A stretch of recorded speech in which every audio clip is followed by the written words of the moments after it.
on, people? So, only for people who have money. That's who need to be learning finance. Budgeting, all this stuff, only people. Buying a house, if you ain't got no money, you don't need to be knowing about none of that. But is that true or not? You know, because when going to buy a house, you do whatever your real estate agent tells you to do. You don't know what your credit score is before you go apply for a house.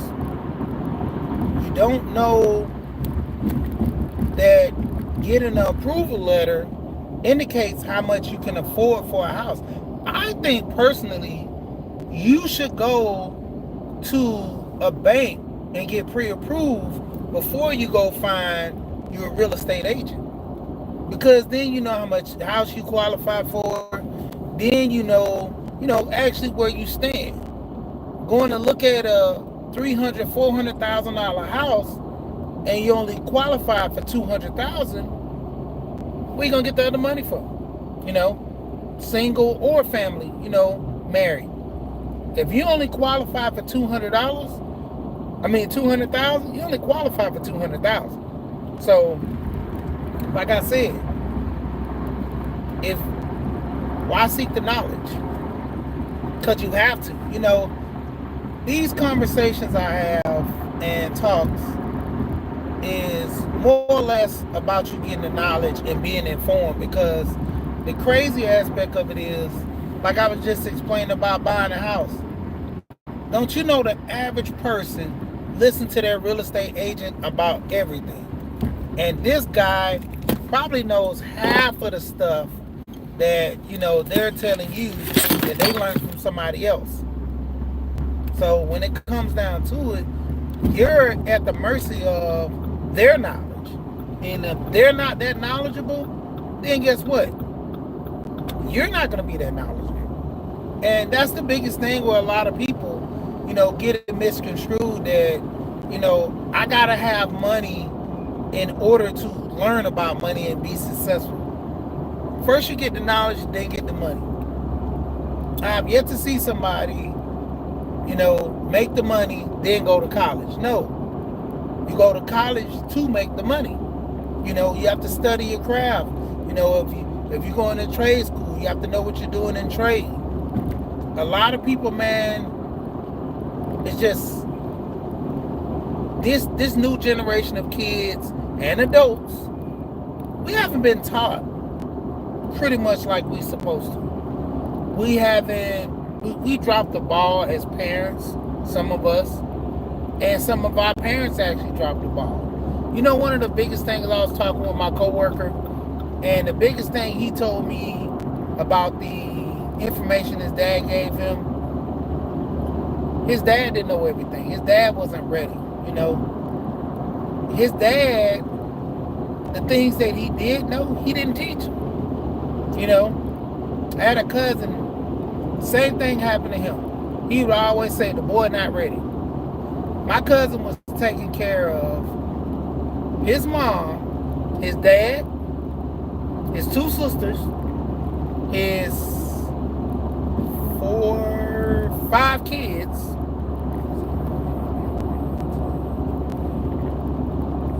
yep, 5 kids, 4 boys, 1 girl. Taking care of all his kids, but his dad always said the boy's not ready.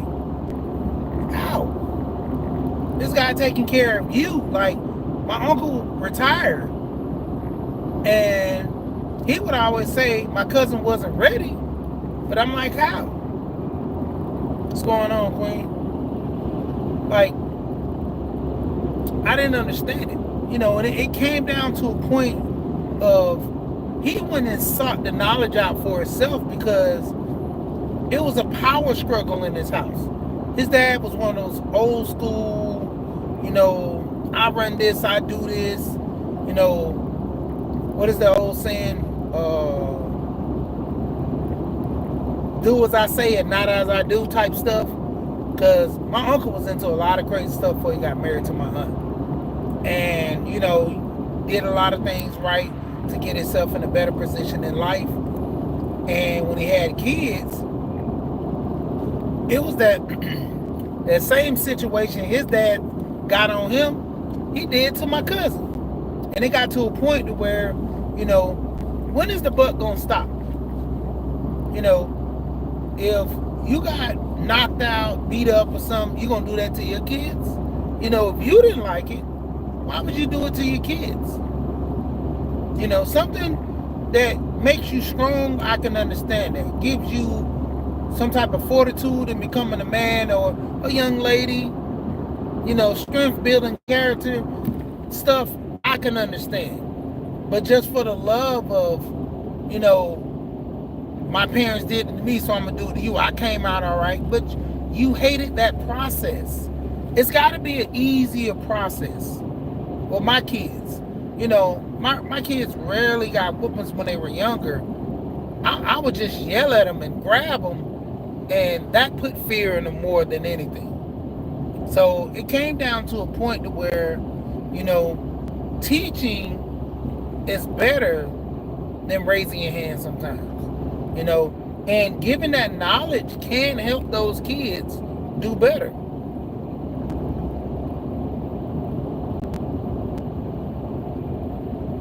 Yeah. And then when it comes down to a lot of times, man, the knowledge about finance. We're starting to see a big push in the infrastructure of finance due to the fact that a lot of people are losing homes, jobs are, getting just terminated. Now you're going to have to budget till you find a job. There are going to be people going in the fields that they've never been in before. I was talking to a good friend, what was it, the week before last, and we were having a discussion about,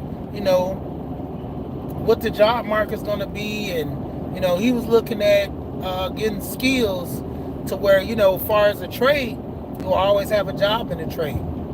It's very few people is good working with their hands.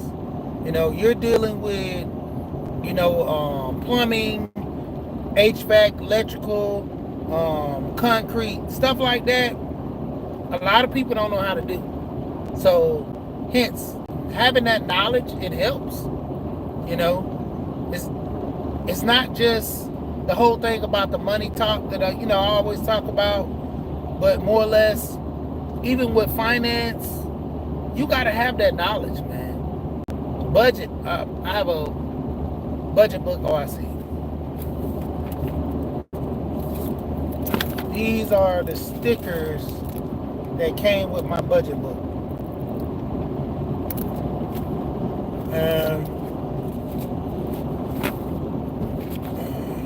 This is my budget book right here. Plain.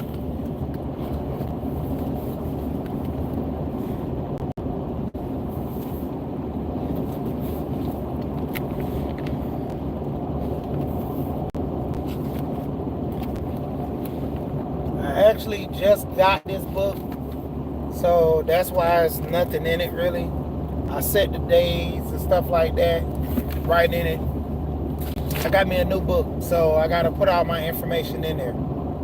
Like, a lot of people don't realize how much money they, like, just this past weekend, I ended up taking a good little bit of money out of one of my accounts, and I was doing some transferring. Normally I keep a budget of what I'm doing instead of my old way of swipe and go. I try to budget out at night, but I just got that book. I haven't been using it. So I seen a big difference in my money. Come Monday, if you're not budgeting, and Monday or really Tuesday, that's when Mondays normally kind of skip off. Tuesday, that's when you start seeing those overdrafts, or sometimes Monday, but you see them overdrafts because holding accounts. I remember one day I had bought some gas from one place. Don't you know they have that charge on my gas for 2 days? Literally 2 days. I was like, this has never happened to me before. Just so happened to be, scrolling through my account, checking all my accounts and looking at things. And I'm like, This gas just came out today. I'm like, I got that gas Saturday or something. I'm like, man, crazy.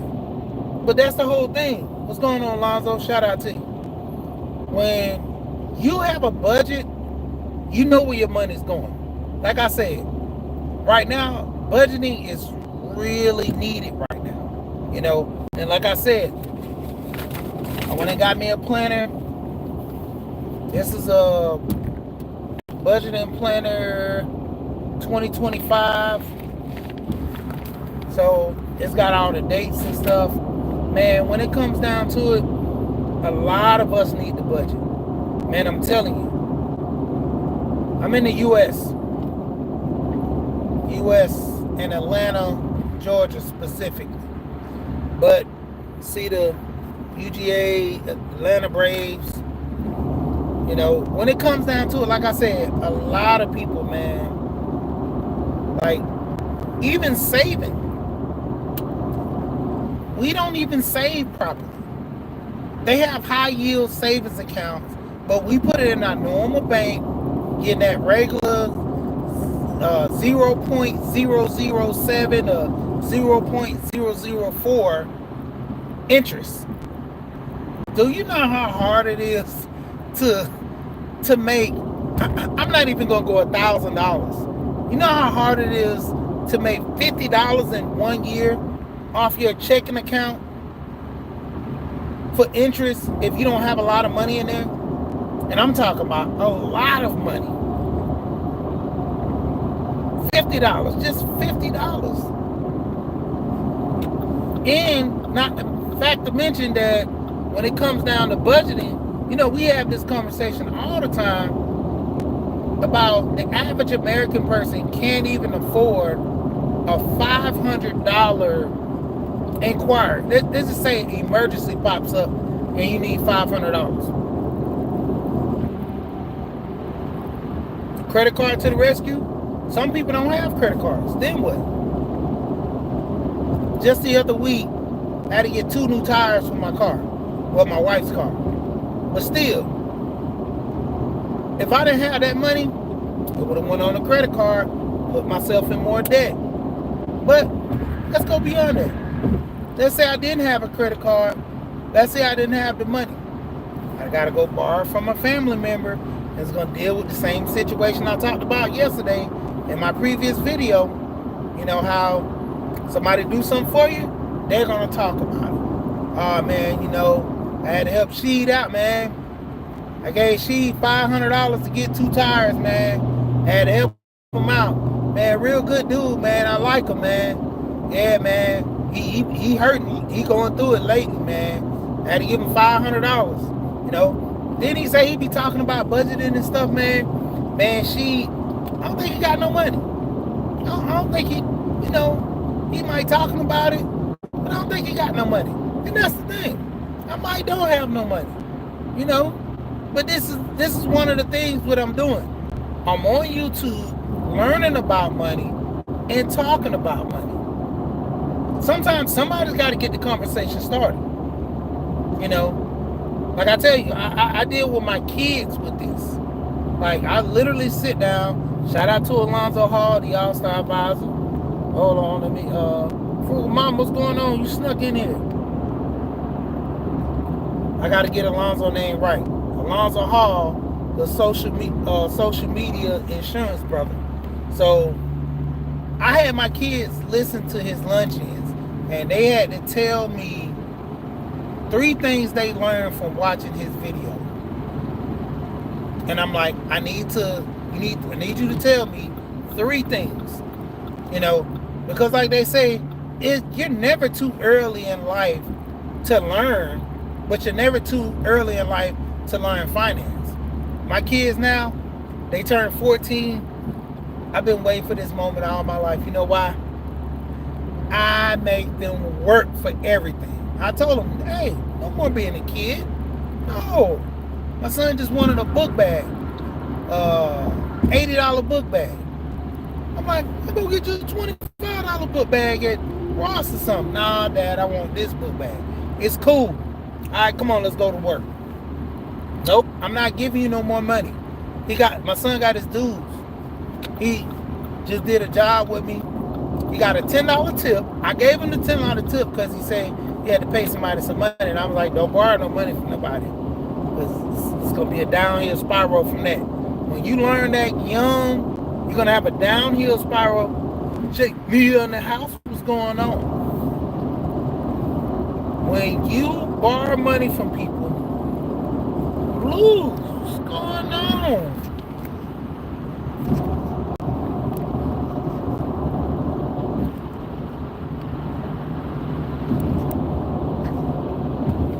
But when you start borrowing money from people, man, I'm talking about it gets crucial. So I'm telling my son, hey, don't do that. Don't be borrowing money from people. Pay them back. But the thing of it is, he got to pay $180 on his dues. So I gave him his $10. He came and helped me on the job, which he didn't do much. I didn't let him do much on this one. But when it comes down to it, I had him in there mopping, sweeping, picking up parts, showing them how to do things. So, anytime I cut a pipe or something, anytime I run some water or drain it, I show him what I'm doing. I'm like, you need to learn this. When I'm talking to the customer, he's standing right there. I'm like, this is customer service. This is how you deal with the customer. If they're rude, you smile. You just, yes ma'am, no ma'am, you get the job done. And you try your best to hurry up and get out of there. But if the customer's cool, man, take time. Ain't no rushing on a job. And the biggest thing is, you don't want to overwork yourself by trying to book so many jobs at one time anyway. So I'm teaching all this to my son while he's making money and paying his own dues. Because like I said, he's 14. I was doing that when I was younger than that. I was helping my granddad put up burglar bars at the age of, 8 and 10? Because I was strong. I was a big kid, and I was strong for my age. So my granddad would go weld these burglar bars. I help him take them off the truck, go slap them up on the door frame. He'll drill them in. I hold it while he drill it in. Like I said, and I was a young kid. I had football. I had to pay for stuff. He's like, oh, you want this? Come on, let's go to work. There was no free rides. These kids got it easy nowadays. But like I said, it goes back to the knowledge, man. We teaching our kids this stuff at an early age. We hoping that our kids, can understand stuff. But when it comes down to it, like I said, going back to the beginning, like the knowledge, you can have money and get the knowledge. A lot of people think, oh man, I don't need to learn about this. I don't need to learn about stocks. Why not? Oh man, I don't need to learn about buying a house because I'm not ready to buy a house. This is the best time to learn about buying a house if you're going to buy a house, because you're not there yet. You need to know the information before you buy the house. How many people go out here, look for houses, don't know what they're doing? The first thing they do is go to a real estate agent. I said this earlier. You go to a real estate agent, first thing they tell you is go get the pre-approval letter. Because honestly, you're going to waste that real estate agent time if you're running in his face trying to get him to show you houses and you're not pre-approved or qualified for them. You know what that does? That makes him get to a point where he don't really want to show other people houses too, because I'm showing you houses you don't qualify for. You looking at a $450,000 house, but you only qualify for $200,000. That's what you or your spouse. I mean, it varies, but like I'm saying, at the end of the day, that agent wants to know what you qualify for. So that should be the first thing you should do. I mean, but above all else, before you get that pre-approval letter, go check your credit. You know how many people don't know what their credit score is? You got banks now. I got Navy Federal. they give you your FICO score. So you're gonna have a ballpark figure of, how much money you have. They have apps and websites like Zillow that you can unplug your information in, and they actually give you, hey, your status. Like, okay, according to this, how much you make, this is your credit, this is what you can potentially qualify for. When I say potentially, because it's a ballpark figure. Even with banks give you a ballpark figure according to things. They don't get to the nitty gritty until you get to that closing table. That's when they start running the numbers, checking on these accounts, making sure everything is creditable, checking your credit. All these people with the scamming and, scam likely stuff, man, those banks, honestly speaking, they can give you the money easily, because if they see you have the potential to pay, they'll give it to you, because within the next 5 to 10 years, if you lose that house, they get that house and sell it to somebody else. So it's a win for them. But it don't make sense to give you a house and you keep having evictions on your credit. There's no sense to give you a house and you can't qualify for the bare minimum or just the monthly payments on the house, because it shows all your bills are behind. You don't pay none of your medical bills. Everything is on your credit is jacked up. You can do the credit repairs and all this stuff, but you got to internally fix the person first. So that's where a lot of people get it wrong at. When you sit up here and just spending all your money, where they say that NOLO, ball till you fall, fake it till you make it. Then what? Years go by, then what we doing?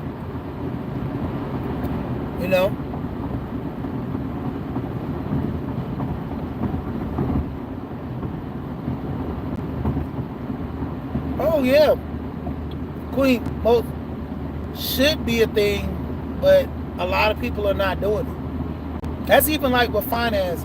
I've actually set my son down, well, my two youngest sons, and I showed them. My daughter and the youngest twin, my oldest daughter, my youngest twin, assumed like back in the day when I was making hella money, my daughter just swore I was rich. She swore I was rich. Like now, my youngest twin, he think I got money. Like this boy want Balenciagos. I'm like, I don't even have Balenciagos. Your mama don't have Birkin bags, Gucci. I think my wife got maybe one Gucci bag and another, she probably got a total of 3 designer bags that's like real high name brand. Other than that, she got what's the basic ones that everybody has? That I keep saying Stacy. It's not Michael Kors. So she has a couple of Michael Kors bags, but they're not expensive. You get those things at TJ Maxx and all that, Ross and stuff, and Burlington, whatever, those small department stores. It's not expensive. Then, he wants just like a plethora of like Gucci shoes. I'm like, dude, I don't even have Gucci shoes. But like these kids don't understand the value of money, so that's why you gotta show it to them. Like, sat my son down a couple of times. You want them Gucci shoes? Yeah, daddy. Yeah. I said, let me show you how much money I made. That's it? I'm like, yep, that's it. And he saying, but don't you gotta pay bills? Yep, I gotta pay bills. He's like, well, don't you got money in your account? Show them my account. He's like, oh, you got all the money now. That's what if something happens? I gotta pay these bills. What if something happens to the car? I gotta go to work. If the car don't work, how can I get paid? I mean, we take at minimum one big vacation. We take at minimum one big vacation a year.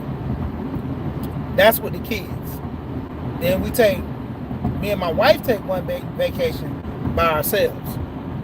Then we take small vacations. And what we consider small vacations is, we're in Georgia, going to Orlando, going to Tampa where my daughter was staying, or Miami. That's a small vacation. Because we're driving down, we're paying for a hotel. So, if this APTV, what's going on, bruh? Absalom Pionki TV, go check out my boy. What's going on? But, like I said, we do a few mini vacations.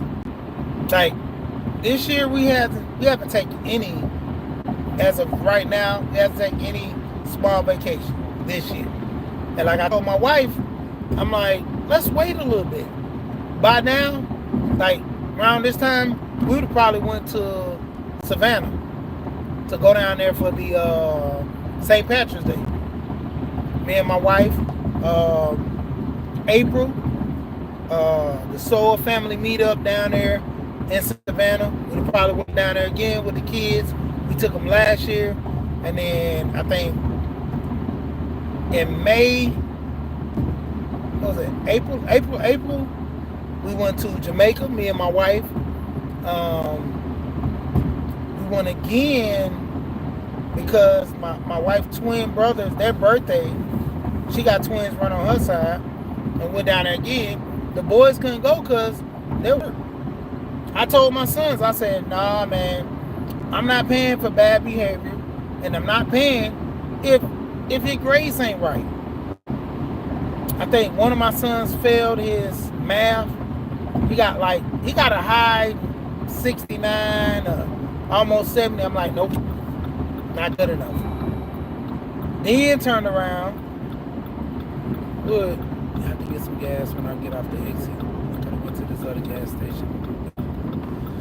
But, the crazy part, both of them. My other son, he passed, but he played around too much. He passed at the last minute, and he passed with a C.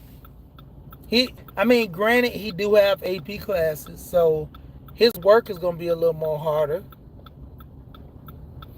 Yeah, I don't reward for bad behavior. Let me go back and look at some of these stuff. Yeah, and I tell them all the time, man, hey, you got to get your grades together, And they go on punishment like right now. My son, the best way to get these kids, take them phones away. I took that phone away. I took that TV away. I took that internet away. Only time he gets on the computer when he has to do his schoolwork. Other than that, nope. No TV, no nothing. His mom, we want to watch a movie together. Can he come watch this time? I say, yeah. My wife, she gets, you're such a strong and hard disciplinary. I say, well, look, there's no consequences. Because out there in the world, it's just the police and you. You do something wrong, police on your head. They not letting up, And then you got to understand, they got to understand if you do something wrong, there's consequences for your actions. That's what's wrong with a lot of people. No consequences for the action. And, like I said, I got twin boys. So, and it crazy because one's good, one's bad. One have good grades, the other one have bad grades. And get to the point where both of them doing good. One of them just want to be like, yin and yang, good and bad, happy and sad. It's a thing that keeps going on. I'm like, man, cut it out. But, like I said, overall, I have them with me looking at the finance because I'm telling them, hey, you need to learn how this money works because at the same time, this is something that you need to do to get things right. This is something that you need to make sure, you get handled. And, when it's all said and done, hey, I'm getting them to the point where you need to have everything in order to do right. And that's what a lot of kids fall short because their parents not showing them, hey, look, this is how much money we got. This is how much money our bills are. So you keep saying how, you want all this stuff. Where's the money coming from? You want this, you want to do that. How are we going to get it? Then you put your kids' feet to the fire. Show them. I have $1,000 I make a week. What am I going to spend after I get through paying light bill, gas bill? Next week, that next $1,000 come. I got to pay the rent. If the rent is $2,000, that means I have to save 2 checks. If you know how to budget, you can partially save 5 on this check, 5 on the next check, 5 on the next check. Put it in your savings to where you won't touch it, because if it's in your regular checking account, you're going to spend it. So, I got a little extra money. Oh, man, it's the rent money, but let me squeeze a little. No. I told my wife that. I said, we have our budget accounts to do things. If you want some extra money, you got to do some extra work. That's what I'm doing now. I go do extra work when I get off work, so I have my spending. My wife said, well, last week you went and bought that new tools, like $200. I said, yeah, I don't need it now, but I'm eventually going to use it. But at the same time, I went and worked a side job to afford that. It's so many people. Yeah. And see, that's the thing. You have a system. A lot of people don't have a system. Seeking My Creator, what's going on? A lot of people don't have a system. That's what messes them up. And having a system, it helps. You fool around, have a system, you're able to hold on.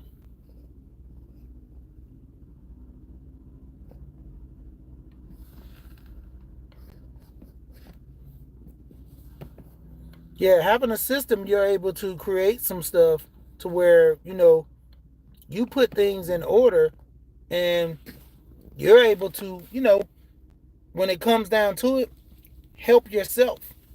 The old saying, help me help you. You're able to put your money to the side. You're able to have, things being paid, done right, no worries. When you don't have a system, you're just winging it, that no-low life and then paying it as it go. That's when you start getting overdrafts. That's when you start getting late charges. Don't you know, when it comes down to it, the banks make majority of their money off of those late fees. Credit card late fee. Banks get the late fee. Your utilities get the late fees. Man, it's like the list goes on and on. I remember, and this was crazy, I got seven overdrafts in one weekend. I was so mad. So my cell phone bill came out, and it comes out, I think, it was the 25th or something, and just so happened 25th fell on that Friday, the day I got paid. I had partially the money in the account. I think I had like $150 or something, and I had to transfer some money, but I didn't transfer that morning. But I got paid. I was cool. Man, don't you know, all weekend, I'm just going to say the bank name, Wells Fargo. So when the weekend came, I sat up there and I was, going through my motions. I'm checking on things, doing this, doing that. Oh, let me get this up out of here. My armrest. So checking on things and doing, all of a sudden, went out to eat, got some gas, bought like 2 shirts, and I think I did probably 6 transactions. The 7th transaction was that cell phone bill. And I'm like, oh, they ain't take the money out yet. I'm like, I got the money in there. I'm good. Because I think I pulled out some cash as well. they hit me with an overdraft. And so I don't know if I pulled too much money out or something what happened, but I think I had enough money just to pay the cell phone bill and a couple of those other transactions, which was probably less than $60, maybe, or $80, because I remember I did gas, which back then I might throw $5-10 because it was cheap. Gas was cheap back then. And probably bought like 2 shirts, something at Ross for $20, something small. I ain't spending a lot of money. But when I said I got hit with 7 overdrafts, $35 an overdraft, 35 an overdraft. I'm talking about my head blew up. I'm like, dude. Oh, those pending suck, but the thing, they didn't even hit it with the pending. They just threw it straight in there on Monday. Usually they give me a pending and this and that, and I see it and I go put the money in. Because like I said, I make it an issue to check my accounts, because one person told me about this. They actually, somebody was taking money out their account every other day and they didn't know. And it was smart because they was only taking like $1 or $2. That $1 or $2 added up to the point where they started seeing big chunks a month coming out, but weekly you couldn't understand. You didn't see it. Missing $1 or $2 ain't nothing, but checking that account, man, that I'm talking about. I was mad, and I called Wells Fargo and I told them, I said, hey man, close my account. Close my account. I said, I pay you guys tomorrow. I'm getting my account closed. They said, sir, we can't close the account till you pay this money up in current and this and that.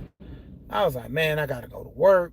And as soon as I get out of work, I'm going to put this money in this account and I'm gone. Because I already had I had PNC.